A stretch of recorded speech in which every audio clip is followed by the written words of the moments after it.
நெறைய ஸ்டார் பேண்டரிங் நடக்குது. அதுவும் பழைய படத்தோடைய ரெஃபரன்ஸஸ் உள்ள போட்டு, அந்த அந்த ஒரு சுலபமான ஒரு மகிழ்ச்சி தியேட்டர்ல குடுக்குற ஒரு தன்மையும் இருந்துகிட்டே இருக்கு.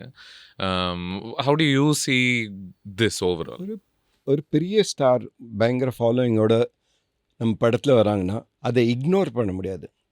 அவங்களுக்குன்னு ஒரு ஃபாலோயிங் இருக்குது, அவங்களுக்கு வந்து ஒரு இது இருக்குது.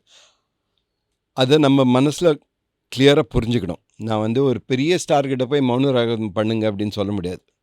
ஸோ அது not possible. We have to accept that there is a following, there is one expectation in them. But அதை மட்டும் கேட்டு பண்ண நாட் நெசசரின்னு தோணும். அதுக்கேற்ற மாதிரி அந்த கேரக்டர் கதை அதுக்கேற்ற மாதிரி இருந்ததுன்னு வச்சுக்கோங்க. அந்த கேரக்டரில் வந்து அந்த ஸ்ட்ரென்த் இருந்தது, டெப்த் இருந்ததுன்னா, ஒரு கர்ணன் மாதிரி ஒரு கேரக்டர் வந்துன்னா ஆட்டோமேட்டிக்காக அதில் வரும்னு தெரியும். அவருக்கு வேணுங்கிறது எல்லாம் அதில் இருக்கும், அவங்க ஆடியன்ஸுக்கு வேணுங்கிறது எல்லாம் அதில் யதார்த்தமாகவே வந்துடும். அதுதான் அந்த மாதிரி பெரிய ஸ்டார் வச்சு பண்ணும்போது character strength is very important. அதில் டெப்த் இருந்து, அந்த கதையில் டெப்த் இருந்ததுன்னா தென் அவங்களுக்கு வேணுங்கிறது எல்லாம் அதுக்குள்ளே அடங்கிடும்.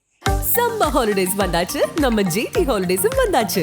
GT holidays, south India's number 1 travel brand.